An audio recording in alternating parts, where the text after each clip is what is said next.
Nous sommes là, ah ouais, bon, vraiment, ce gars-là, il n'est pas Robaba. C'est-à-dire, feu sur lui. Non, non, écoutez-moi bien. Les croyants peuvent prier, les chrétiens peuvent prier et Dieu choisit un musulman. Alors, je vais encore plus loin. Les chrétiens peuvent prier et Dieu dit, j'attends votre candidat, mais il n'est pas prêt. Je cherche un homme parmi vous, mais je ne trouve pas. J'ai suscité des hommes, vous les pasteurs, vous les avez détruits. On dit comment? Vous dites, vous avez dit, j'en ai pas fait la politique. Donc, ils ne sont pas prêts. Sur les mots au pouvoir, ils vont détruire le pays. On veut installer les hommes au pouvoir, mais les passions détruisent l'avenir. Détruisent l'avenir. Des gens, à cause de leur discours. Oh, faire les affaires, c'est pas de Dieu. Faire la politique, c'est pas de Dieu. Non, jouer au football, c'est pas de Dieu. Faire le cinéma, c'est pas de Dieu. Maintenant, tous les pouvoirs, on a exclu l'église. Alors que Dieu est un Dieu de pouvoir. Mais l'église est absente à la gestion du pouvoir. Voilà le drame.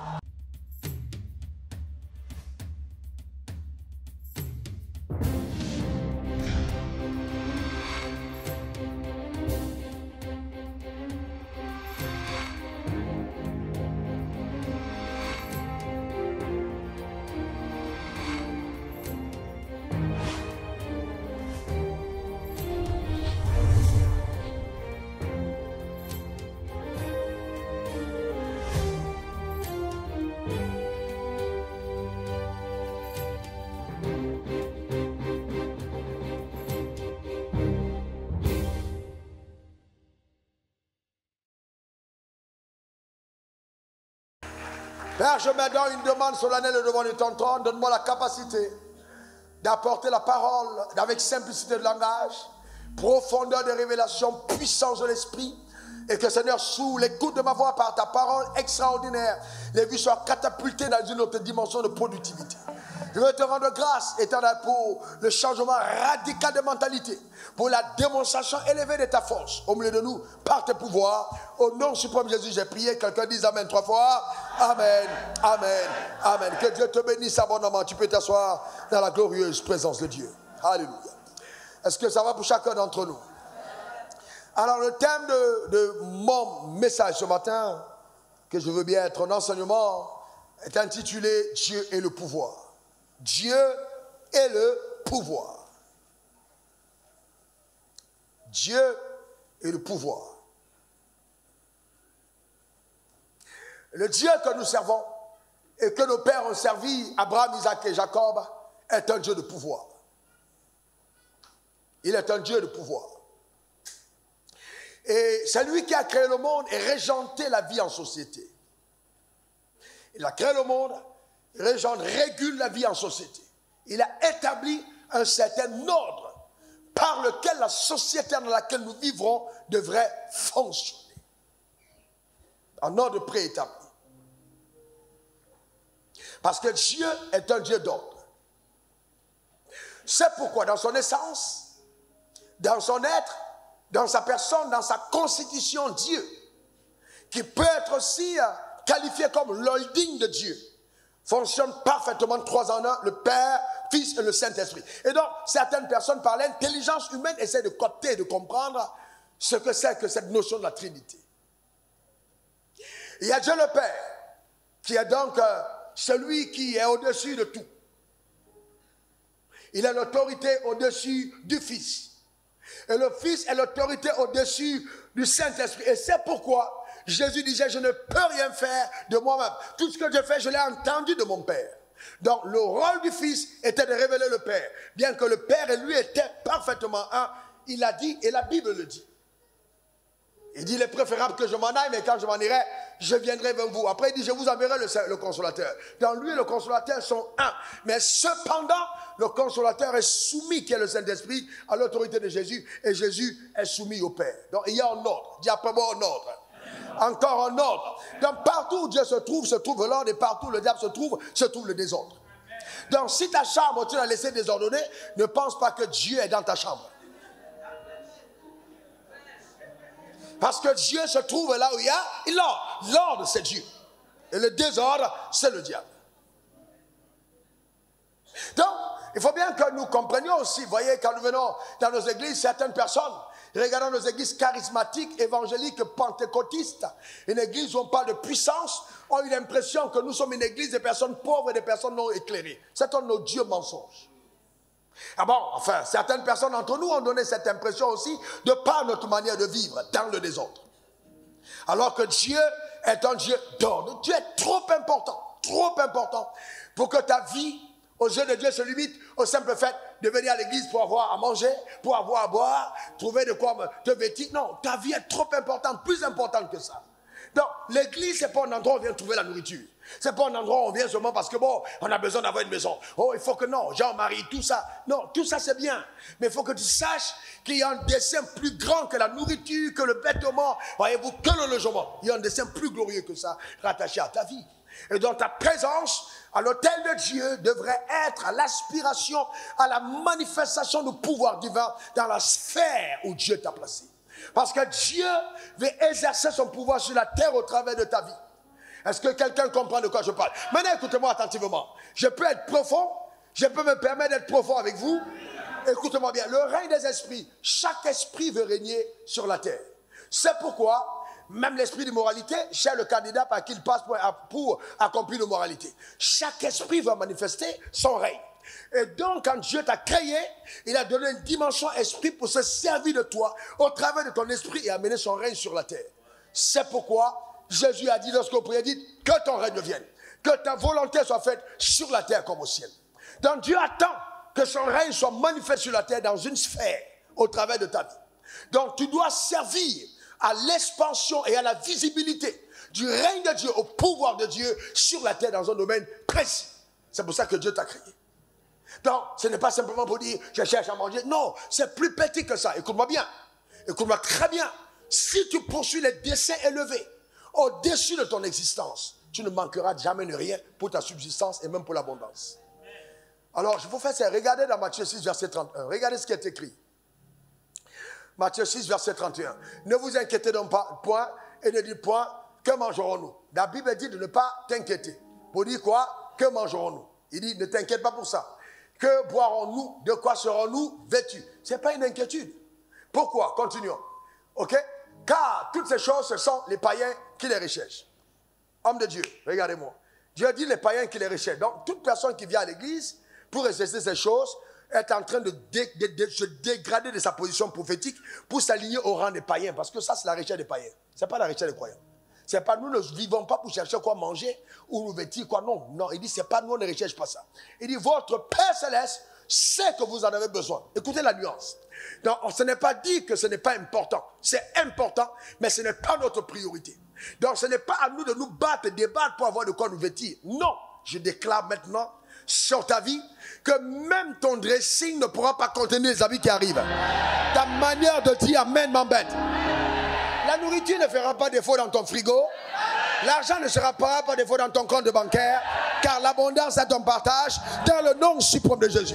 Dieu n'est pas contre ces choses. D'ailleurs, il dit, lorsque tu bâtiras et habiteras de belles maisons. Donc, il attend que toi, que tu habites de belles maisons. Que tu bâtisses. Donc, Dieu n'a pas de problème avec ça. Mais pourquoi donc?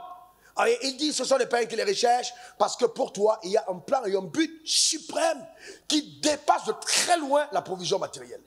Et dans la provision matérielle devrait être la conséquence de ton obéissance à ce plan. Ça va? Et je peux encore aller en profondeur. Alors comment je déclenche ce mécanisme? En la connaissance de trois facteurs majeurs. 1. La volonté parfaite de Dieu. J'ai dit quoi? La volonté parfaite de Dieu. Le drame, c'est quoi? Si j'interroge des personnes, même ici à la première rangée, quelle est la volonté parfaite de Dieu sur ta vie, je suis sûr qu'on aura au moins 3 personnes qui ne vont pas trouver. Alors que vous êtes enseigné tout le temps. Quelle est la volonté parfaite? Qu'est-ce que Dieu attend de toi? Quelle est la raison de ton existence? Pourquoi tu suis à terre? Tu dois le savoir. Personne d'autre mieux que toi ne doit le découvrir. C'est toi. Donc il y a la connaissance de la volonté parfaite. Dis pour moi la volonté parfaite. Encore la volonté parfaite. La volonté parfaite est différente de la volonté permissive. Dieu peut permettre à un certain moment que tu te laisses égarer dans un couloir. Mais la volonté parfaite, c'est le plan arrêté de Dieu au départ. De deux, quand j'ai découvert la volonté parfaite, il y a une deuxième dimension de migration que je dois faire, c'est accès à la sagesse de Dieu. Dis après moi la sagesse. Dis encore après moi la sagesse.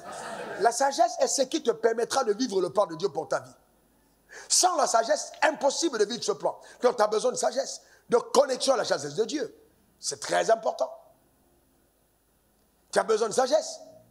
Comment sans sagesse? Sans sagesse, tu ne peux pas. Et il y a besoin de sagesse. C'est la sagesse qui te donne de comprendre, si tu appelles Joseph, quand la femme de Potiphar tombe amoureuse de toi, et qu'on te jette en prison, tu ne te lamentes pas, tu ne te suicides pas, tu gardes la résilience, sachant que toute chose concourt pour le bien de ceux qui aiment Dieu. La sagesse de Dieu va te donner d'emprunter des voies que tu n'avais pas imaginées. Donc il y a des choses qui arriveront dans ta vie que tu ne comprendras pas. Mais même dans l'incompréhension, tu dois comprendre que ce que tu ne comprends pas participe au plan parfait de Dieu. Amen. Car Dieu n'a pas besoin que tu comprennes, il a besoin que tu crois. Amen. Voyez-vous? Donc c'est très important de comprendre ces choses. Jonas qui va être jeté dans la mer à cause d'un plan parfait de Dieu. Amen. Il ne va pas être mâché par les requins, mais il va être avalé par la baleine qui va le garder pendant 3 jours dans son ventre jusqu'à ce qu'il prenne de nouvelles résolutions et il est vomi au bord de la mer. Ce n'était pas un désastre prophétique, c'était plutôt une parenthèse. Parce que si vous avez gardé 3 jours dans le ventre d'un poisson sans mourir, c'est que même dans votre rébellion, il y a derrière un plan parfait. Parce qu'après 10 minutes, normalement, tu es clamsé, tu es terminé. Oui, mais Jonas reste en vie. Donc vous savez que Dieu est plus grand que nous. Il est plus grand que nous. Il est plus grand que nous. Dans le 3e axe, après la connaissance de la volonté parfaite, 2 après la sagesse, il faut le pouvoir. Dis après moi le pouvoir. Oh non, ta manière de dire pouvoir m'embête. Dis encore après moi le pouvoir. Parce que chaque destinée façonnée par Dieu sera contestée par l'enfer. Qu'est-ce que j'ai dit en français facile? Voilà. Dites-le bien, chaque destinée façonnée par Dieu sera contestée par l'enfer. Je bâtirai mon église et les portes du séjour des morts ne vont pas prévaloir contre elle. Donc quand Dieu façonne un plan, l'enfer conteste. C'est pas parce que l'enfer conteste que ça n'arrive pas. Plus grand est celui qui est en nous.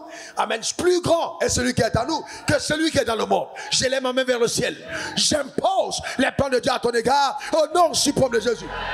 Oh, j'entends cette phrase du Saint-Esprit. Tu te riras des sorciers de ta famille. J'ai dit quoi? Tu te riras des sorciers de ta famille. Amen. Plus grand est celui qui est en nous. Amen. Nous sommes en Christ. Alors quand on parle de pouvoir, je veux te donner 5 domaines de pouvoir. 5 domaines. Il faut qu'on soit instruit. Il faut la connaissance. Le premier domaine de pouvoir, le pouvoir spirituel. Le pouvoir spirituel. Il est celui qui contrôle tous les autres pouvoirs. La vie est d'abord spirituelle. Bon, certaines personnes profanes l'appellent pouvoir religieux. Mais c'est le pouvoir spirituel. C'est le pouvoir spirituel. Donc, c'est lui qui est la première sphère de pouvoir. C'est pourquoi, dans le pouvoir spirituel prime sur tous les autres pouvoirs. J'aurai peut-être le temps d'expliquer. Pouvoir spirituel. Il faut faire attention à ce pouvoir. Le deuxième pouvoir, c'est le pouvoir naturel. Le pouvoir de la nature. La nature a un pouvoir. Vous avez dit quoi? La nature a un pouvoir. C'est-à-dire que même la façon dont l'univers est agencé, les lois de la gravitation et toutes ces lois cosmiques qui régentent l'univers, c'est un pouvoir. Et vous allez vous rendre compte que les initiés dans le règne spirituel savent coopérer avec le pouvoir naturel. Les catastrophes naturelles peuvent être souvent des rébellions de la nature. Vous avez vu comment est-ce que la forêt a livré des combats contre Sisera dans la Bible? Comment est-ce que la terre s'est ouverte et a englouti de certaines personnes? Comment le soleil s'est arrêté sur Gabaon? C'est la nature qui se met au service d'un humain pour l'accompagner dans ses desseins. Je déclare sur ta vie que toute libation faite sur un sol pour pouvoir maudire ta destinée est invalidée au nom suprême de Jésus. Ta manière de dire Amen m'embête. Que la terre inscrive la faveur à ton égard. Que la terre inscrive l'accélération. Que la terre inscrive la richesse. Que la terre inscrive le bonheur. Que la terre inscrive la réussite. C'est tout ce qui est rattaché à ta vie au nom suprême de Jésus. Donne-moi ton meilleur Amen. T'as encore Amen. Une 3e fois Amen. C'est pour ça qu'il dit à Josué, Amen. Et ça, il dit à Josué, tout lieu où foulera la plante de tes pieds, je te donne cet endroit en possession. Donc, il faut bien comprendre que là, on parle de la connexion au pouvoir naturel. Et donc, quand on parle du pouvoir naturel, le pouvoir naturel aussi est un pouvoir qui alimente ta richesse. Parce que toutes les richesses naturelles, comme quoi, le gaz, l'or, le diamant, l'EVA, le cacao, et le bois, j'en passe, c'est le pouvoir naturel. C'est la nature qui livre ce pouvoir. Donc vous voyez donc que le pouvoir économique est très influencé d'abord par le pouvoir naturel. Donc le pouvoir économique est le 3e pouvoir. J'ai dit quoi? Pouvoir économique. Il est quantième pouvoir? 3e pouvoir. Donc celui qui a bien compris comment fonctionne la nature, sera quelqu'un de tellement fort, amen, dans le monde financier. Donc, vous voyez que quand nous avons, nous, été enseignés de ce côté du monde par les Occidentaux, nous avons négligé tout ce qui est pouvoir naturel pour aller au pouvoir intellectuel. Alors que le pouvoir naturel te donne plus de force, plus d'influence, plus de richesse que le pouvoir intellectuel. Quand tu vas à l'école et que tu as fait 24 années pour être agrégé à X, Y, Z, eh bien, tu viens, moi, je te recrute dans une de mes entreprises, où je demande à un de mes DG de te recruter en te donnant un salaire peut-être de 4 millions, de 5 millions, de 3 millions, de 2. Eh bien, très bien, on récompense ton pouvoir intellectuel. On a compris le fonctionnement du monde naturel et donc nous pouvons employer des personnes qui ont une intelligence intellectuelle. Donc, il faut bien comprendre que ton père qui allait dans le champ et qui parlait à la terre, et qui cultivait, qui élevait les bœufs et les moutons et tout ça, il n'était pas bête. Il avait bien compris que la nature est ton pouvoir. Et donc, vous comprenez ce que je suis en train de dire, la nature est ton pouvoir. Et donc, quand on te demande d'aller te connecter au pouvoir de la nature, tu penses que tu es ton villageois. C'est ça le drame. Alors que le premier homme était bien du village, il n'était pas de la ville. Donc, il y a le pouvoir naturel, c'est ça important. Il est important qu'on le comprenne. Maintenant, après ce pouvoir naturel, le pouvoir économique, on a maintenant le pouvoir politique. Le pouvoir quoi? Politique. Vous pensez que tous les lobbies que les hommes font avant d'arriver au pouvoir, pourquoi c'est des castes de personnes qui ont de l'argent, qui ont des moyens, qui mettent des gens au pouvoir? Même les gens que vous voyez, hein, quand vous voyez le président qui vous a dit la bête de la scène est là, la bête de la scène est là, il n'est qu'un instrument. C'est pas lui le pouvoir. Derrière, il y a toute une caste de personnes qui sont en train de régenter son pouvoir. Ce n'est pas lui qui règne. Ce sont les entités derrière qui règnent par lui. Et il n'est pas libre de ce qu'il veut. Il y a un mandat à exécuter. Il ne faut pas vous tromper. Hein. Dans le pouvoir économique vient juste après. Est-ce que quelqu'un comprend? C'est très, très, très important. Très important. Très, très important de le comprendre. Et après le pouvoir économique, vient dans un politique. Il y a pouvoir économique, pouvoir politique. Il y a ce que j'appelle le pouvoir social. Dans ce pouvoir social qui est aussi un pouvoir psychologique. Okay? C'est un pouvoir qui va avoir de l'influence, d'accord, dans le subconscient des hommes. Par exemple, les médias. Voyez-vous les médias? Regardez comment est-ce que l'Occident a réussi à nous mettre en captivité. C'est par les médias. Dès qu'il y a une guerre quelque part et qu'on veut amener le peuple à avoir une pensée, on commence à bombarder par France 24. On bombarde par France 24. Cette information sur laquelle tout le monde est scotché commence à avoir une influence et manipule tes opinions. Donc quand on veut amener quelqu'un au pouvoir, on commence à fabriquer son image. On commence à le présenter d'une autre manière. Et tout le monde adhère à l'image projetée. Parce qu'ils ont compris la puissance du pouvoir psychologique et social par les médias. Et nous ne sommes pas présents dans les médias. Ou presque pas du tout. Voyez-vous, même la culture, par exemple, c'est puissant. Regardez par exemple, les gens ils pensent que vos enfants voient les dessins animés. Vous savez ce qu'ils voient dedans? Est-ce que vous avez vu comment est-ce que le mouvement de Whoopi est arrivé à prendre la terre? C'est allé petit à petit. Hein. Ça a commencé par les bandes animées, où on voit un homme embrasser un homme, une femme embrasser une femme. Ça paraissait anodin. Mais avec le temps, ils ont continué à tisser une toile. Donc ce pouvoir est tellement puissant que quand tu finis par voir ça dans les films, à un certain moment, ton enfant dit « Je ne suis pas un garçon, je vais devenir femme ». Mais d'où vient cette influence? C'est l'influence sociale. Les mauvaises compagnies corrompent les bonnes mœurs. Donc, ce pouvoir influence la vie et va totalement projeter la vie dans la destruction. Inclut le sport. On a été absent dans tel domaine. Nous prions, Seigneur, nous prions, que tu reviennes, nous prions, que tu... Et nous sommes toujours dans la réaction et non dans l'action.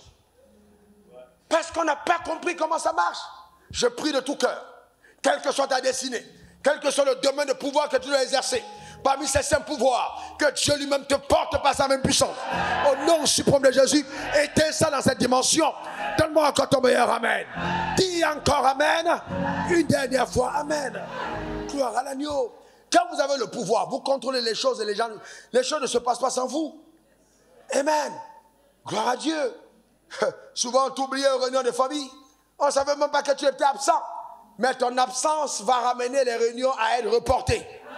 Tu n'as pas dit Amen, je retire ma prophétie. Amen. Dans le royaume des cieux est un royaume organisé. Et ce royaume tire sa puissance, amen, sur le principe de la soumission à l'autorité. Dis après moi, soumission à l'autorité. Encore. Une dernière fois. Ça veut dire que, donc, voyez-vous, tu es sous la mission de l'autorité. Tu es soumissionné. Donc tu es là pour accomplir la mission de l'autorité. Tu n'existes pas pour toi-même dans le royaume des cieux. Tu existes pour l'autorité au-dessus de toi. C'est bien compris ça? Jésus dit, si c'est moi qui... Il y a Paul dit, si je vis, ce n'est plus moi qui vis, mais c'est Christ qui vit en moi. Donc il vit pour servir la cause de celui à qui il est soumis.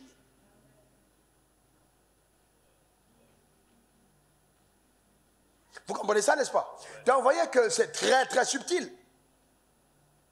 La soumission à l'autorité. Alors que le royaume des ténèbres tire son pouvoir sur le principe de l'insoumission à l'autorité. Chaque rébellion à l'autorité donne avantage au royaume de Satan. Si Satan est devenu Satan sur la terre, c'est à partir de la rébellion du premier homme. Si Adam n'avait pas été rebelle, Satan n'aurait pas eu la légitimité de gouvernance qu'il exerce sur la terre. Est-ce que ça va? Là, il faut bien comprendre. Mettez-moi ce truc.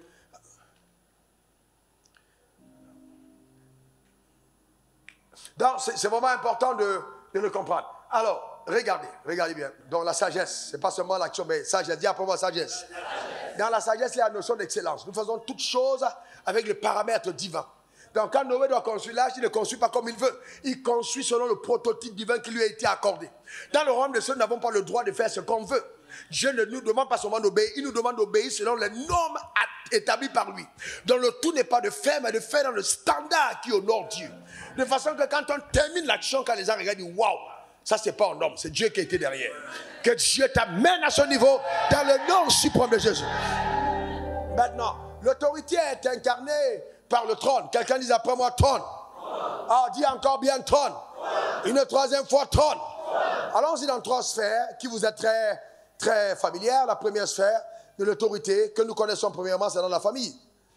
Hein? La première sphère, c'est dans la famille. Il y a le trône de la famille. Qui doit être incarné par qui? Par le mari. Éphésiens 4, verset combien? Éphésiens 5, verset 24. Et la Bible dit, l'homme est le chef de la femme. Voyez-vous? Éphésiens 5, 23, chef de la femme, comme Christ est le chef de l'église.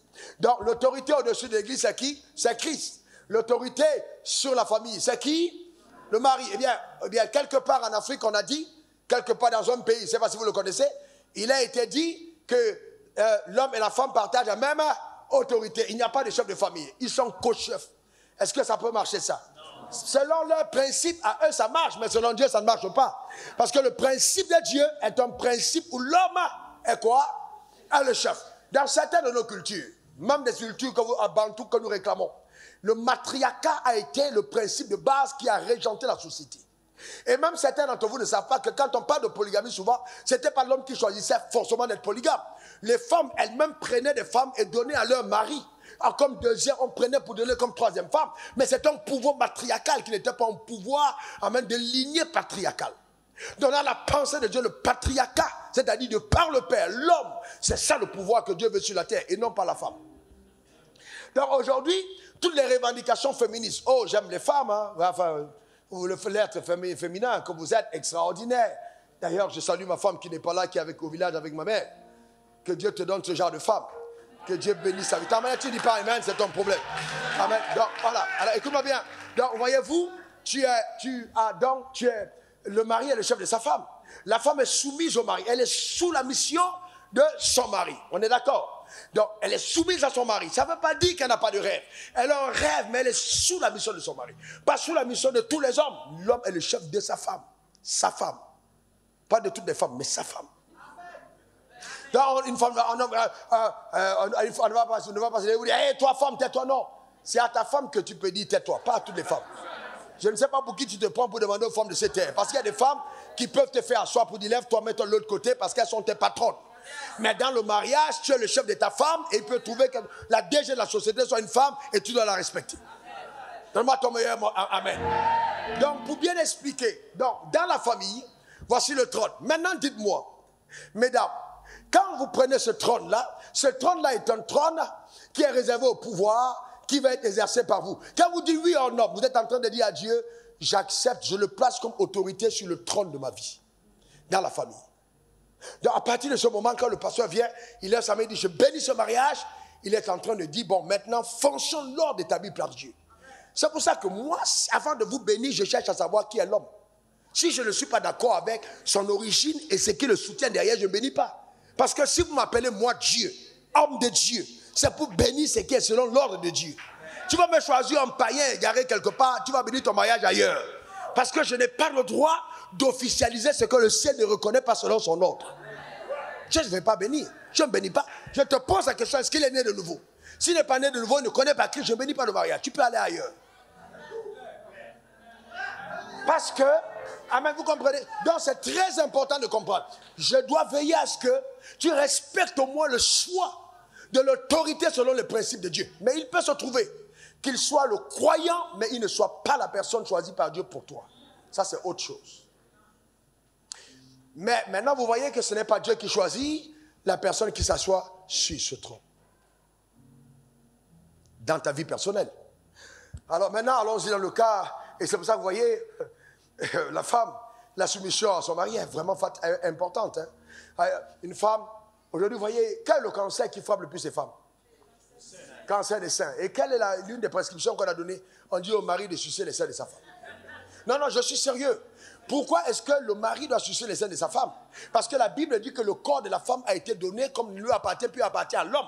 Donc une femme qui refuse son corps à son mari et qui livre son corps à son voisin ou à son patron, ouvre son corps au cancer. Donc si c'est quelqu'un d'autre qui suce ça, le cancer va venir dedans.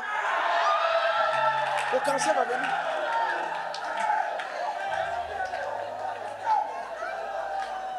Le cancer viendra. Non, je vous dis, vous savez, il faut réfléchir. Le cancer viendra. Vous savez pourquoi? Parce que ton corps connaît un dysfonctionnement. Le corps se rébelle contre ta rébellion en disant, je ne veux pas la bouche là, je ne veux pas la bouche là, je ne veux pas cette bouche. Et toi tu continues et puis le cancer pénètre.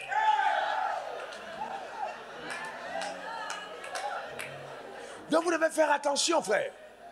Faire attention. Il y a des maladies qui arrivent dans le corps des hommes parce que vous utilisez mal votre corps. Ton corps n'est pas supposé être partout. Il y a des choses qui arrivent dans ton corps parce que tu utilises mal ton corps. Mets ton corps au service de Dieu. Consacre ton corps à la sainteté. N'amène pas ton corps n'importe où. Ne balade pas papitou dans n'importe quel trou. Parce qu'il y a des trous qui conduisent à la mort. Donne-moi ton meilleur amen. Oh, ta manière de dire amen m'embête. Dis encore amen. Vous voyez quelqu'un qui est à l'église, il dort. On prend la parole, il fait que bailler. Tu bailles pourquoi? Où est-ce que ton sexe est allé? Où est-ce que tu te... Ouais, en fait, ça t'affaiblit spirituellement. Tu n'as pas d'énergie. On dit de prier en 2 minutes, tu dors. Tu dors parce que tu allais vider l'énergie ailleurs. Et c'est ça le vrai problème. Et tu n'es pas spirituellement fort. Papa, mes affaires sont bloquées. Quand j'ai fait ça ne marche pas. Comment ça va marcher? Quelles sont les entités avec lesquelles tu t'es allié? Il faut faire attention. C'est pourquoi, avant de donner une fille en mariage, même, ça lui demande de qui cet homme est le fils. C'est pour dire que, hey, il veut épouser ma fille. Mais qui est son père? Il sort de quelle lignée? Ma fille n'est-elle pas en danger en allant vers ce gars? Il faut faire attention. Il faut faire attention. Nous parlons de pouvoir. Dis après moi pouvoir. Dis encore après moi pouvoir. Maintenant, suivez-moi bien. Voilà, donc vous comprenez que la femme peut choisir un leader qui n'est pas de sa famille, qui n'est pas le leader choisi par Dieu. On est d'accord avec ça, non? On est d'accord. Qui est d'accord? Qui a bien compris? Très bien, baissez la main. Maintenant, écoutez-moi bien. Ceci est valable dans toutes les sphères. À l'église aussi, hein, il y a des sièges qui sont occupés par les pasteurs que Dieu n'a pas appelés. Et l'un des premiers problèmes que nous avons assis à côté de ton excellent mari, l'une des choses les plus récurrentes que nous avons dans le monde charismatique, c'est que nous avons beaucoup de personnes à l'église, pasteurs qui ne sont pas pasteurs. Ils n'ont pas l'appel. Dieu ne les a pas appelés. Donc ils sont au-dessus des églises sans avoir... Vous vous rendez compte, même bipé, Dieu ne l'a pas bipé. Dieu n'a même... Ce n'est même pas au moyen d'échange. Dieu n'a même pas bipé.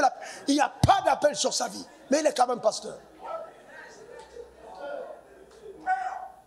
Donc il occupe un trône et si tu viens te placer sous son autorité, eh bien les choses compliquées arrivent parce qu'il n'est pas appelé de Dieu, il n'est pas le choix de Dieu.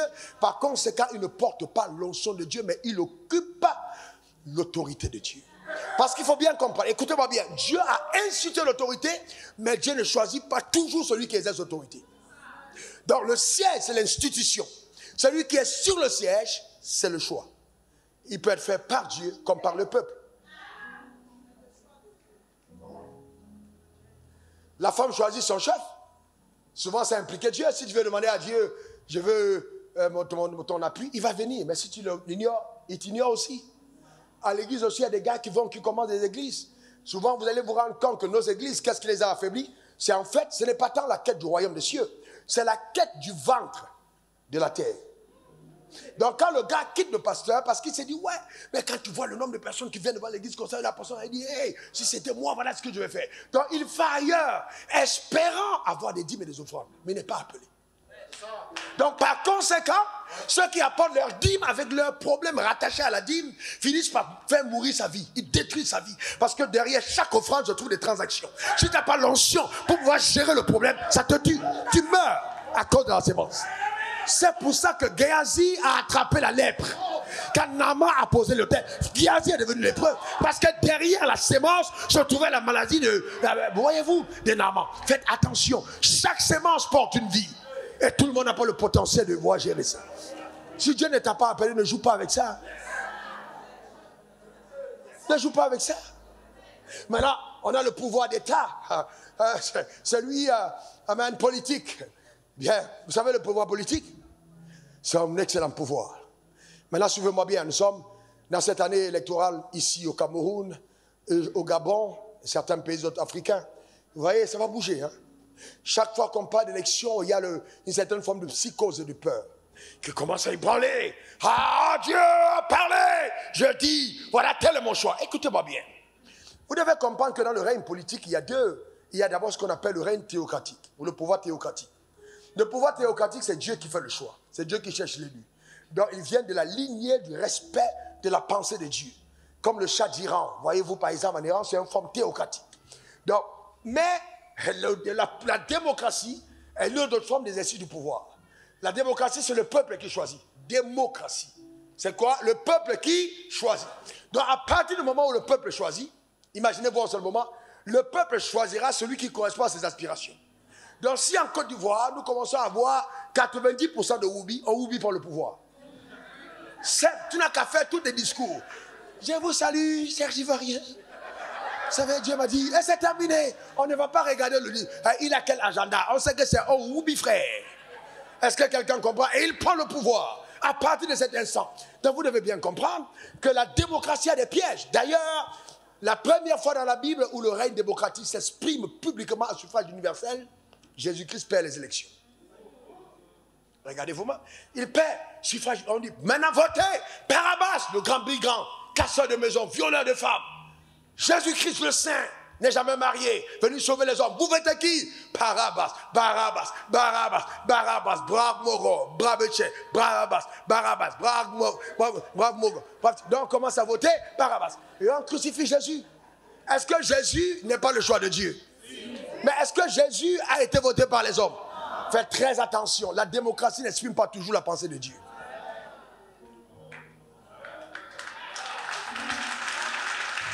Elle n'exprime pas toujours la pensée de Dieu. Mais elle exprime la pensée du peuple. Et si le peuple a choisi la démocratie, nous devons respecter les voies démocratiques. Pourquoi? Romains 13, verset 1. Regardez la pensée.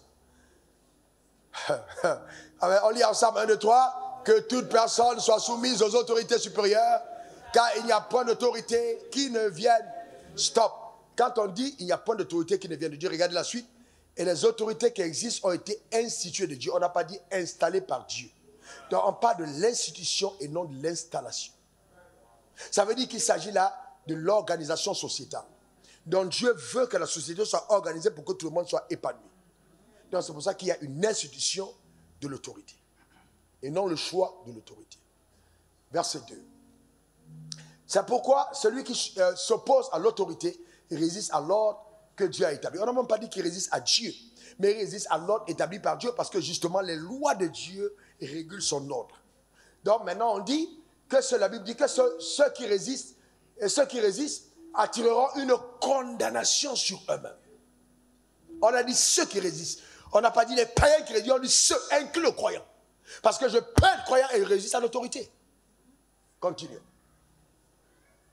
Ce n'est pas pour une bonne action Mais c'est pour une mauvaise que les magistrats sont à redouter. Oh, Dieu nous donne de bonnes justices. Veux-tu ne pas craindre l'autorité? Fais le bien. Et tu auras son approbation. Verset 4. Le magistrat est un serviteur de Dieu pour ton bien. Il est quoi? Un serviteur de Dieu pour ton bien. Mais si tu fais le mal, crains, car ce n'est pas en vain qu'il porte l'épée, étant serviteur de Dieu pour exercer la vengeance et punir ceux qui font le mal. C'est-à-dire que même la condamnation à mort est approuvée par ce verset. Parce que s'il porte l'épée, c'est pour faire périr. Il y a des personnes, vous voyez, je voyage beaucoup et j'ai toujours remarqué que les villes les plus stables ont des villes qui ont de bonnes prisons. Parce que vous allez vous rendre compte que la prison extrait de la société les délinquants.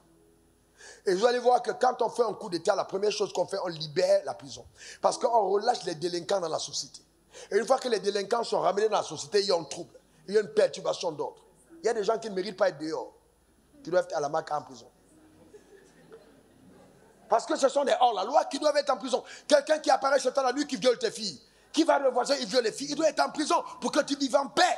Il doit être en prison. Donc le jour où il rend son jugement, 15 ans de prison. Tu dis, hey, il n'a pas de cœur. Il a vraiment le cœur. Il faut avoir le cœur de Dieu pour amener quelqu'un en prison. Il faut avoir le cœur du diable pour relâcher le coupable. Ouais, ouais. Et c'est pourquoi, vous voyez, le désordre de notre société vient de quel fait? Tu vas rouler en Europe, tu t'arrêtes au feu. Tu brûles le feu, on arrête de prendre de ton peuple. Mais ici, tu brûles le feu. Le policier vient et tu dis, oh, comment tu vas? Tu essaies de donner 5 000 ou 2 000, 1 000 francs. Et puis tu passes. Qu'est-ce qui fait que, en fait, la société, le pouvoir n'est pas respecté? C'est parce qu'il n'y a pas de sanction après la violation de la loi. Il n'y a pas de sanction. Donc, à partir du moment où le pouvoir n'est pas exercé, il y a un désordre. Donc, vous comprenez qu'il est important que nous comprenions ces choses. Maintenant, vous voyez, nous sommes en train d'approcher le moment des élections. Qu'est-ce qu'on entend dire? Oh, Dieu. Oh là-bas, Dieu a montré, Dieu a parlé, Dieu nous a parlé, il y aura la guerre, il y aura ceci, il y aura cela. Dieu... Non, faites attention frère, écoutez-moi bien. Moi je suis quelqu'un qui aime étudier, et j'aime observer, j'aime poser des questions à Dieu. Regardez parmi les 10 plus grandes puissances du monde aujourd'hui, prenez une nation comme la Chine. Est-ce qu'ils adorent Jésus? Sont-ils développés ou pas? Prenez l'Inde, est-ce qu'ils adorent Jésus? Non. Même les États-Unis avaient totalement viré et basculé. Trump a dû revenir, essayer de remettre de l'ordre. Et Dieu nous a donné 7 ans pour pouvoir permettre à l'Église de respirer en attendant que la grande tribulation arrive. On va y entrer. C'est quelque chose qu'on ne peut pas arrêter. Regardez même la France. Mais attendez, la France. Regardez la France où on copie tout. Est-ce que vous pensez qu'il fonctionne normalement? Non. Non, du tout. Pas du tout alors. Où on demande, on dit, ton enfant peut avoir légalement le droit de changer son sexe. Sans demander ton avis. Il dit, je suis plus homme, je suis femme. Est-ce que vous comprenez jusqu'où on va? Alors maintenant, s'il faut que Dieu frappe, dites-moi, entre la Côte d'Ivoire et ces pays, il doit frapper où? Dites-moi la vérité, il doit frapper où? Alors, mais pourquoi ces prophètes qui sont en France ne prophétisent pas sur la France, ils prophétisent à la Côte d'Ivoire? Vous avez quitté la Côte d'Ivoire, vous êtes allé en France, vous prophétisez le malheur ici. Pourquoi? Prophétisez aussi en France. Est-ce que c'est nous qui avons tué Jésus? Est-ce que ce sont les Ivoiriens qui ont sacrifié Jésus? Est-ce que c'est les Camerounais qui ont tué Jésus? Pourquoi toutes les mauvaises prophéties doivent être adressées sur l'Afrique? Comme si nos nations étaient des nations théocratiques. Nos nations sont des nations démocratiques et Dieu le sait. Il le sait. Une fois que quelqu'un arrive sur ce poste, la Bible dit, soyez soumis aux autorités. Notre responsabilité, ce n'est plus s'opposer de manière brutale. L'opposition est normale dans un règne démocratique, mais il faut bien comprendre que nous devons avoir une arme, c'est de prier. Randa Shakata Para. Père Dieu, nous prions la sagesse sur cet homme, la sagesse pour nous diriger. Quelqu'un dira jamais, et jamais de la vie. Je ne peux pas demander à Dieu de donner la sagesse sur un musulman. Jamais. Je ne peux pas demander à Dieu de donner la sagesse à quelqu'un qui n'est pas de mon village. Je vais vous montrer les problèmes de l'Afrique. Regardez ça. Genèse 11, verset 1. Vous êtes prêts pour ça? Ça vous aimez? Vous apprenez quelque chose? Regardez ça ici, regardez. Toute la terre avait une seule langue et les mêmes. Le vrai problème de l'Afrique, c'est qu'on ne parle pas le même langage. Quand le Bété parle et que quelque part le Baoulé parle, c'est deux langages différents. Le Bété et le Baoulé sont tous ivoiriens, mais c'est deux ivoiriens différents. Amen. Quand ils commencent à parler en Baoulé, quand les Baoulés se retrouvent entre eux, tu sens très bien qu'ils sont entre eux. Quand on chante Baoulé à l'église, tu sens la danse là. Quand on n'a pas besoin de te dire qu'il est Baoulé, tu vois la manière de bouger, tu sais que lui là, il est du village. Et vous voyez-vous pourquoi? Parce que ta langue se rattache à culture, et puis quelque part, il y a quelque chose de cœur qui te rattache. Voyez-vous, à ta langue, c'est normal. C'est tout à fait normal. Regardez, verset 4. On va sauter. Regardez ça. Il dit alors bâtissons-nous une ville et une tour dont le sommet touche le ciel, touche au ciel. Et faisons-nous non, afin que nous ne soyons pas dispersés sur toute la face de la terre. Ça paraît très beau. Mais comme j'ai dit au départ, quelle est la pensée de Dieu au départ? Le projet peut être grand, mais il n'est pas de Dieu.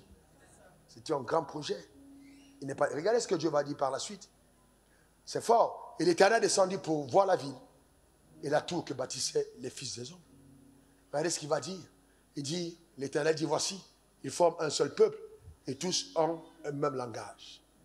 Et c'est là ce qu'ils ont entrepris. Maintenant, rien ne peut les empêcher de faire tout ce qu'ils auraient projeté. Ça veut dire que Dieu sait qu'aussi longtemps que nous parlons le même langage, même lui, Dieu, il dit, rien ne peut empêcher. Rien ne peut. Alors les colons qui ne lisent pas la Bible savent bien comprendre ça. Quand ils arrivent en Afrique, la première chose qu'ils font, ils essayent de nous diviser. Nous empêcher de parler le même langage. Et souvent, on choisit des personnes les plus imbéciles pour diriger les personnes les plus intelligentes. Maintenant, suivez-moi bien. N'allez pas dire que j'ai dit ce que je n'ai pas dit. Alors, suivez-moi bien, voyez-vous. Voilà. Et l'Éternel dit, continuons. Allons, descendons et là, confondons leur langage, afin qu'ils ne s'entendent plus par la langue, les uns les autres. Donc, à partir du moment où ils ne vont plus s'entendre, quand l'autre parle, il ne comprend pas, la division s'installe. Et les projets échouent. Voilà le vrai problème. Voilà le vrai problème. Donc, nous devons comprendre que, vous voyez, et c'est pourquoi l'une des tâches ardentes, c'est d'amener le peuple à parler le même langage. Si on parle le même langage, alors quelque chose de fort et de puissant, une identité nous réunit par rapport à la vision. Et c'est même ça le vrai nationalisme, croire au développement de son pays, jouir des richesses de la nature que Dieu nous donne. Le pouvoir de la nature, c'est important de comprendre ce principe. Alors nous sommes là, ah ouais, bon, vraiment, ce gars-là, il n'est pas robaba. C'est-à-dire, feu sur lui, non, écoutez-moi bien, les croyants peuvent prier, les chrétiens peuvent prier et Dieu choisit un musulman. Alors, je vais encore plus loin. Les chrétiens peuvent prier et Dieu dit, j'attends votre candidat, mais il n'est pas prêt. Je cherche un homme parmi vous, mais je ne trouve pas. J'ai suscité des hommes, vous les pasteurs, vous les avez détruits. On dit comment? Vous dites, vous avez dit, j'en ai pas fait la politique. Donc, ils ne sont pas prêts. Sur les mots au pouvoir, ils vont détruire le pays. On veut installer les hommes au pouvoir, mais les passions détruisent l'avenir. Des gens à cause de leur discours. Oh, faire les affaires, c'est pas de Dieu. Faire la politique, c'est pas de Dieu. Non, jouer au football, c'est pas de Dieu. Faire le cinéma, c'est pas de Dieu. Maintenant, tous les pouvoirs, on a exclu l'église. Alors que Dieu est un Dieu de pouvoir. Mais l'église est absente à la gestion du pouvoir. Voilà le drame. Voilà le drame. J'appelle sur ta vie l'exercice du pouvoir dans ton domaine au nom suprême de Jésus. Donne-moi ton meilleur amen. Dis encore amen. C'est important. Dis après moi, j'exerce le pouvoir dans le domaine de mon appel. Encore. Une troisième fois. Qu'il en soit ainsi. Que la grâce de Dieu soit avec toi. Sois économiquement fort. Sois politiquement fort. Que la grâce de Dieu t'accompagne. Dans le nom suprême de Jésus. Donne-moi encore ton meilleur amen. Dis encore amen. Asseyez-vous un moment. Asseyez-vous. Écoute-moi bien, frère. Je sens la grâce de Dieu sur cet endroit. La grâce de Dieu ouverte sur ta vie. Je te vois intronisé dans la dimension de ton pouvoir, dans le nom suprême de Jésus.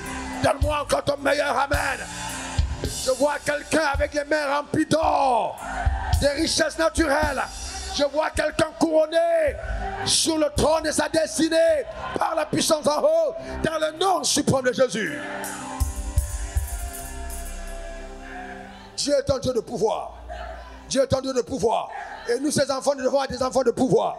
Il dit, j'ordonne que tu sois puissant, que la puissance de Dieu te localise, et que tu exerces le pouvoir divin dans le nom suprême de Jésus. Le pouvoir de Dieu.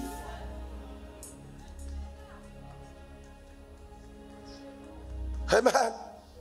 Regardez, voyez-vous, vous savez, frère, écoutez-moi bien, je suis là en train de parler de la haute intelligence de Dieu. Comprenez-moi. Comprenez-moi. Parce que certaines personnes ne comprennent pas et ça m'embête sauvagement. Préparons l'église. Préparons l'église. Préparons l'église. Combien de ces gens au pouvoir ne sont pas passés dans nos églises? Mais nous étions où? Absents en discours. Préparons l'église. Le pouvoir se prépare et se conquiert après une bataille stratégique. On arrive pas au trône accidentellement. On est préparé mentalement. Il faut préparer les gens au pouvoir. Quand vous êtes, il faut préparer au pouvoir. Tu es là, tu veux le pouvoir politique, construis la force économique. Moi, je vais vous dire une chose. Jamais un homme pauvre n'a montré son vrai visage. Un homme pauvre n'est pas crédible. Parce que la pauvreté est un voile et un masque qui t'empêche de savoir qui tu es vraiment. Il est important de construire certains pouvoirs quand on veut aller loin. C'est important. Il faut penser à ça. Ne vous mettez pas en arrière. On a tellement de choses ici. Tellement. Il ne faut pas dire, ouais, les blancs. Les blancs nous empêchent. Les blancs qui t'empêchent d'aller faire les plantations. Depuis quand ils t'ont empêché d'aller faire une ferme au village? C'est les blancs qui ont empêché ça. Tu es là toujours avec ton long crayon. Tu ne fais rien dans la société. Qu'est-ce que les blancs t'ont empêché? Il faut arrêter ce discours. Nous sommes l'église. Nous sommes une armée nouvelle. Nous sommes dans l'invasion stratégique de ce continent. Amenez le changement radical. Donne-moi ton meilleur amen. Dis encore amen. C'est possible. C'est normalement au niveau de la... mon Dieu. C'est au niveau de la politique qu'on doit voir la foi des hommes. Abraham, Isaac et Jacob étaient des hommes puissants. Daniel était puissant. David était puissant. Shadrach, Abednego étaient puissants. Mais politiquement puissants. C'est ça la politique, la force. Il faut être puissant. Je veux que tu sois puissant. C'est important. Aspire à ce que Dieu a réservé pour toi. Amen. Et donc nous devons préparer les gens à cet événement pacifique d'action au pouvoir. Parce que derrière, il y a un stratagème diabolique. Écoutez bien, pour vous montrer la profondeur de Dieu. Dieu, comme tu prêches l'évangile, écoute-moi bien. Dieu va chez Pharaon. Il lui donne un songe 2 fois. Jacob est au village, il oublie Jacob. Il parle à Pharaon. Si Dieu n'est pas intéressé par le pouvoir, pour qu'il raconte l'histoire à ça. Le patriarche s'appelle Jacob. Lui, il pleure le deuil de son fils. Dieu ne lui donne aucune révélation. Ah, Dieu m'a parlé. Oh, Dieu m'a montré. Oh, tel va mourir. Arrêtez le mensonge. Arrêtez le mensonge. Les spéculations humaines, ce n'est pas des prophéties. Arrêtez le mensonge. Montrez-nous que Dieu vous parle quand vous dites le Covid va arriver. Montrez-nous que Dieu vous parle en disant que l'Est du Congo va être envahi. Montrez-nous que Dieu vous parle en révélant les vrais problèmes. Ce n'est pas des spéculations qu'on fait à tout bout de champ et vous dites prophétie. Ce n'est pas une prophétie. Ce n'est pas la prophétie. Elle exhorte, elle édifie, elle console la prophétie. Ce n'est pas ça. Ce sont des voyances qui peuvent subir l'interférence satanique. Comment on peut générer la peur? Il y aura, oh, je vois, hein, la Côte d'Ivoire va brûler. Tu vas brûler seul. La Côte d'Ivoire ne brûlera pas. Donne-moi ton meilleur amen. Le Cameroun ne brûlera pas. Le Gabon ne brûlera pas. Donne-moi ton meilleur amen. Dis encore amen. Je parle sous le contrôle des excellences que nous avons dans la salle. Est-ce que vous savez que le trouble à l'ordre social, c'est ça, non? Le trouble à l'ordre social est punissable par la loi. N'est-ce pas? Il y a encore de là-dessus. Est-ce que vous savez qu'une prophétie qui génère la peur est un trouble à l'ordre social? Et que normalement, parce que vous savez, quand on arrête quelqu'un, on va dire, non, ils ont attaqué à l'église. Non, non, il y a des gens qui ne veulent pas le bien du pays. On doit les arrêter. La prison est faite pour eux. On te garde. Je ne sais pas, tu as une prophétie, ce n'est pas apeurer la population. Oh, Dieu m'a montré, je vois les gens morts. Et puis, regardez vous-même, l'activité économique se ralentit. Les gens commencent à dire, bon, on attend 2026. Pourquoi ne pouvons-nous pas avoir des transitions pacifiques? Pourquoi? Pourquoi? C'est nous qui avons tué Jésus? Alors, quel est le problème?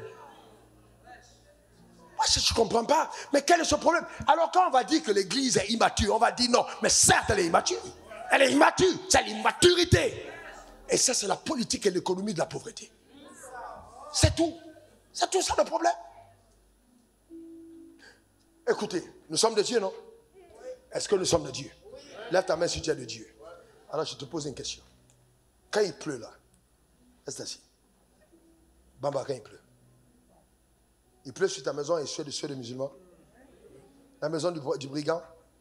La maison de la sorcière. Est-ce que Dieu est tout puissant? Réponds-moi. Oui. Donnez-lui un micro. Est-ce que Dieu est tout puissant? Oui. Alima. Oui. Est-ce que Dieu est tout puissant? Oui. Très bien. Est-ce que Dieu ne peut pas bloquer la pluie et empêcher que le musulman reçoive la pluie? Il peut bloquer. Est-ce qu'il ne peut pas bloquer le soleil pour que le musulman reçoive le soleil? Il peut bloquer. Est-ce qu'il ne peut pas bloquer pour que les sorciers n'aient pas l'air? Il peut bloquer. Donc s'il laisse la pluie, l'air, le soleil, tout ça là, pourquoi nous pensons que nous pouvons être plus justes que Dieu? Parce qu'on nie sa souveraineté. Très bien. Maintenant, écoutez-moi très bien. Une vie dans la société doit être organisée. S'il n'y a que la pluie, il y a inondation. S'il n'y a que le soleil, il y a sécheresse. S'il n'y a que le vent, il y a la tornade. Un peu de pluie, un peu de soleil, un peu de vent, et ça organise la société. C'est très important de comprendre. Donc Dieu est un Dieu organisé. C'est normal. Bon, maintenant, si tu as choisi d'être musulman, c'est ton choix. L'éternité, c'est l'éternité que tu as choisi. Ce n'est pas le temps. Dans le temps, nous sommes ensemble. Oui. Ismaël et Isaac étaient du même père. Est-ce que Dieu est bête? Non. Est-ce que Dieu lui-même n'a pas béni Ismaël? Est-ce que Dieu est bête? Non. Ah, mais pourquoi est-ce que vous voulez maintenant livrer les guerres qui ne sont pas de votre ressort? Pourquoi vous livrer les guerres qui ne sont pas de votre ressort? Qui est derrière cette manipulation? C'est Satan qui est derrière. C'est Satan qui est derrière. Faites attention. Nous devons marcher dans l'amour. La haine, c'est du diable. Les églises évangélistes sont devenues des nids d'élevage de sorcellerie. Oui. C'est ça le vrai problème. Oui. Moi je suis des AD. Je ne suis pas avec Tam la foi. Tam la foi n'est pas évasonneur. Évasonneur n'est pas avec c'est quelle sorcellerie ça? C'est quelle? On parle du corps. Un corps démembré, découpé. Amen. C'est quel genre de corps ça? Où les gens s'attaquent, se critiquent, se jettent des pierres. Ce n'est pas l'amour de Dieu. Ce n'est pas l'amour de Dieu. Ce n'est pas l'amour. Il faut qu'on arrête l'hypocrisie. Qu'on arrête l'hypocrisie. Oh non, lui là, il a péché. Lui là, il a fait ci. Lui là, il a fait ça. Dieu n'a jamais utilisé les gens parfaits. Chacun a un problème dans sa vie. Il n'y a que Jésus qui était sans problème. Marchons dans l'amour. Donne-moi ton meilleur amen. Dis encore amen. C'est aussi simple, frère. C'est aussi simple. Marchons dans l'amour de Dieu. N'est-ce pas beau que tu quittes ici et que tu arrives à Korogo et tu embrasses un frère du Nord? Que tu construises un hôtel pour aider les gens de la zone. Le tout n'est pas le front de panique. Allez, construisez les orphelinats dans les zones. Aimez vos ennemis. La Bible dit, aime ton prochain comme toi-même. Pas le frère en Christ, mais le prochain. Montre de l'amour. Si tu es sûr que ton Dieu est puissant, laisse-le montrer sa puissance. Et les gens viendront à toi parce qu'ils ont vu la puissance. Arrêtons de nous prendre. Voyez-vous, c'est terrible. C'est immature en fait. C'est immature. Ben, vous savez, et le drame c'est quoi? C'est que nous avons des hommes que Dieu utilise qui étaient musulmans avant. Moi-même j'étais un ancien bâtard avant. Un vrai homme agrégé du péché. Mais Dieu m'utilise. Je serais ignare que de me mettre à insulter quelqu'un qui vit dans le péché. Parce que je ne connais pas son avenir. Parce que je ne sais pas ce que Dieu lui réserve. Je serais terriblement ignare. Parce que vous savez, c'est pour ça que je ne peux pas être d'accord avec une femme qui me dit je ne respecte pas mon mari parce qu'il rentre tard. Ce n'est pas une affaire de rentrer tard, c'est ton mari. Qui découche ou pas, tu as choisi, c'est ton mari, tu honores ton mari. Et la loi de l'honneur va déclencher une puissance qui va ramener ton mari dans les normes. Ce n'est pas la contestation. Il n'y a pas de puissance derrière. Dieu montre un songe à Pharaon. Et il oublie qui? Il n'a pas parlé à Jacob. Si Dieu... Et quand Jacob arrive en Égypte, qu'est-ce qu'il fait? Il bénit Pharaon. 2 fois, il le bénit. Voyez-vous, la bénédiction de Jacob sur Pharaon. Pharaon est le symbole du diable. Quand Dieu bénit le diable pour ses plans. C'est pour ça qu'il dit bénissez vos ennemis. Quand Dieu bénit le diable. Quand Dieu se tient et il bénit Satan pour dire Satan, je te bénis. Et c'est quand il a été béni qu'il n'a pas oublié le peuple d'Israël. Quand il est mort, son successeur a oublié. Parce que lui n'avait pas été béni. Et les gars sont allés à Goshen parce qu'ils n'avaient pas été bénis. Ne laissez pas le trône être envahi par les sorciers. Prophétisez sur le pouvoir. Demandez à cet homme qui est au pouvoir, quel que soit son rang, quel que soit son sexe, quelles que soient ses origines, que la main de Dieu soit sur lui. Bénissez-le. Bénissez cet homme. Partout dans les nations, vous allez vous rendre compte que le plan de Dieu va s'accomplir. Il ne faut pas tomber dans la haine. Il y aura guerre, il y aura guerre. Quand la balle souffle là, tu sais qui c'est toi? Comment est-ce possible? Vous savez, frère, je vais vous parler comme un homme dans la chair. Ne vous trompez pas, votre pays est beau. Notre pays, la Côte d'Ivoire, c'est un beau pays. Les gens quittent de partout, disent waouh! Ne soyez pas familiers à votre développement. Ne minimisez pas la grâce. Il y a quelque chose de bien qui se passe. Mais est-ce que c'est tout ce qu'il faut? Non! C'est pour ça qu'il faut que tu fasses la politique. Parce que tu vas amener ça encore à un autre niveau. On ne peut pas passer tout son temps à contester ce que les pères ont fait. Ils ont fait ce qu'ils ont pu faire. Maintenant, c'est notre tour. Ta manière de dire amen, mon père. Donne-moi ton meilleur amen. Pourquoi il faut l'instabilité? C'est pas normal. C'est pas normal tout le temps l'instabilité. C'est pas normal. Construisons et bâtissons dans l'amour de Dieu. Dans l'amour de Dieu. Dans l'amour de Dieu. Dans l'amour de Dieu. Et c'est ainsi que cet amour qui est puissant amènera ton frère musulman à venir à l'église s'accompagner. Il dit, je vais aller au temple de la foi avec toi. Parce que quand il te voit vivre, il sent une dynamique positive. Et il arrive à l'église et il dit non, ça c'est le vrai. Il donne sa vie à Jésus. N'avons-nous pas de grands prédicateurs qui étaient musulmans? Paul n'était-il pas persécuteur de l'église? Dieu a ses plans. Pourquoi peux-tu te mettre à être une entrave à ses plans glorieux? Maintenant, assieds-toi. Tu sais, j'ai une bonne relation avec lui. Il prend le pouvoir. Gloire à Dieu. C'est mon ami, le pouvoir. Il m'accorde toutes les faveurs. Je veux n'importe quelle concession, il me donne. Là, mon empire financier explose à cause de ma relation. J'ai tout ce qu'il faut. Tout ce qu'il faut. Amène même les enfants, tout mon passeport diplomatique, il est au pouvoir.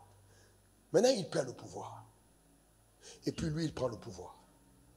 Est-ce que vous savez que naturellement, même si je suis un homme de Dieu, j'aurai une affection pour lui à cause de notre proximité.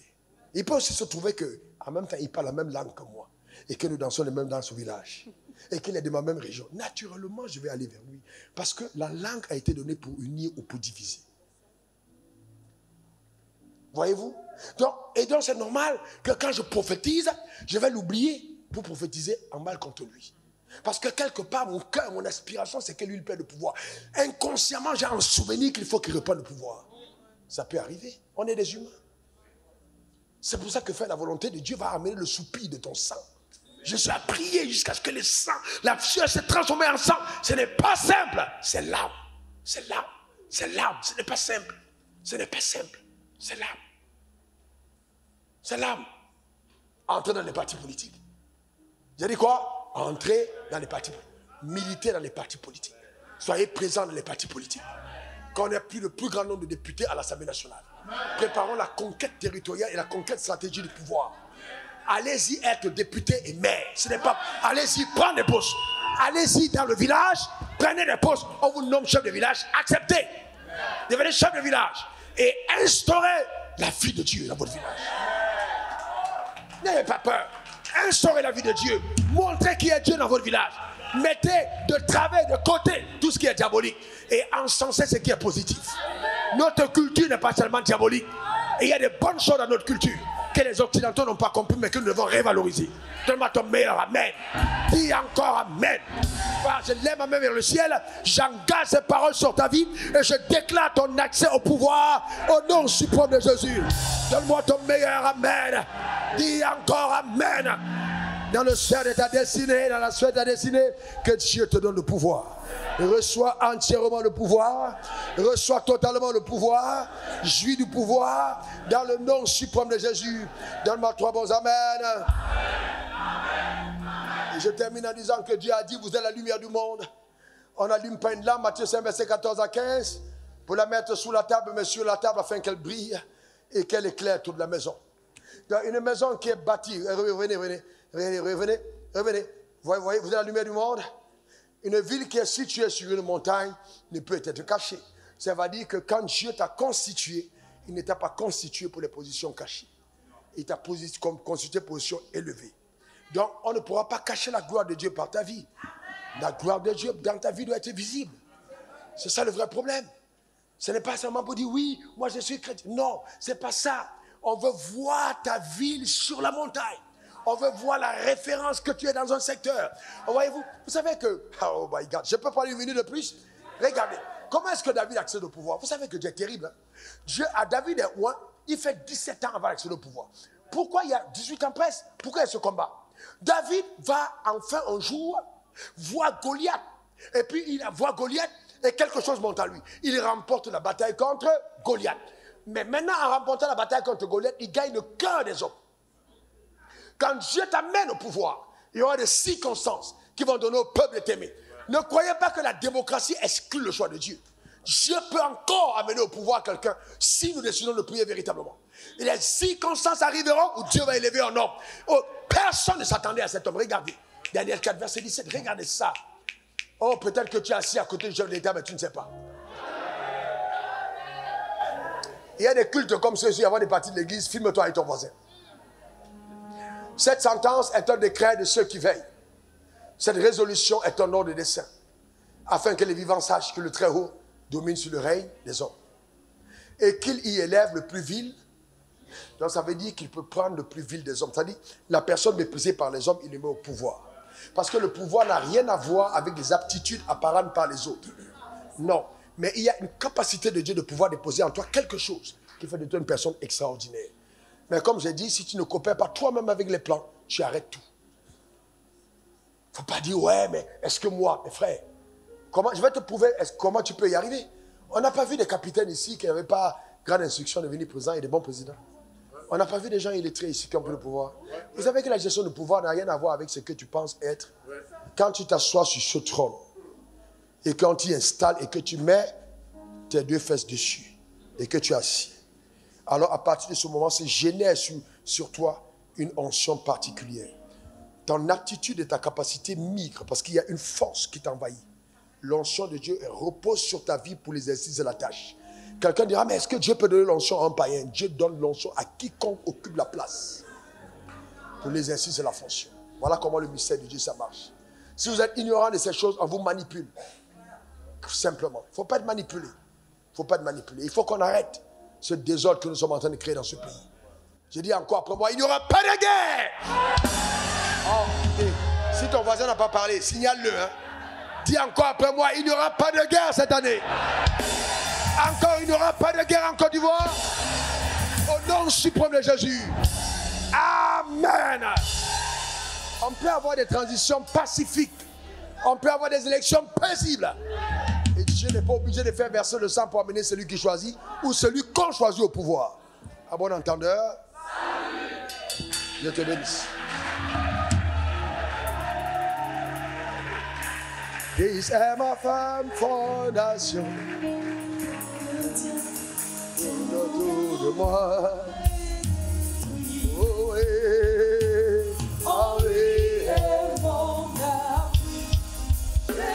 ma foi en Jésus.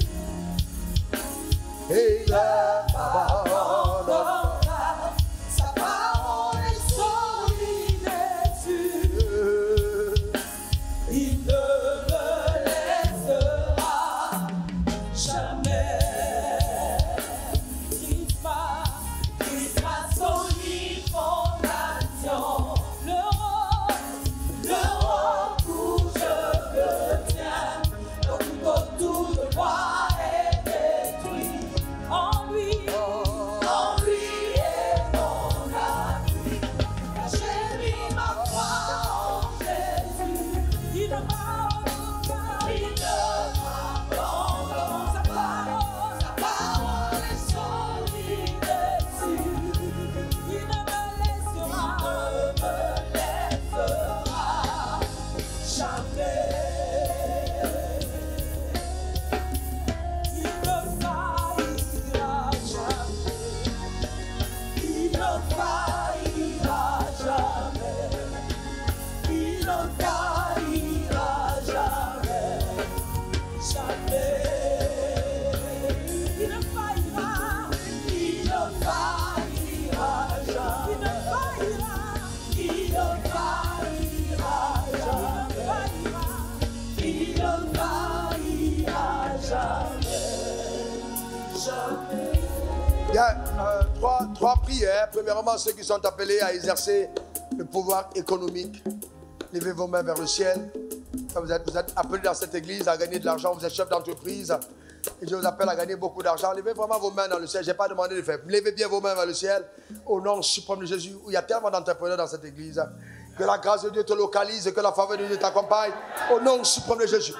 Que le type d'expérience surnaturelle que Dieu m'a donné d'en jouir. Que tu en reçois 7 fois plus. Au nom suprême de Jésus. Que cette grâce influente ta destinée te propulse en autre palier. Rien ne te résistera. L'or et l'argent est à toi. Que la terre elle-même te livre ses meilleurs fruits au nom suprême de Jésus. Que le pouvoir naturel se tourne vers toi et coopère pour donner à ton pouvoir économique d'être fort dans le nom suprême de Jésus. Donne-moi 3 bons amen.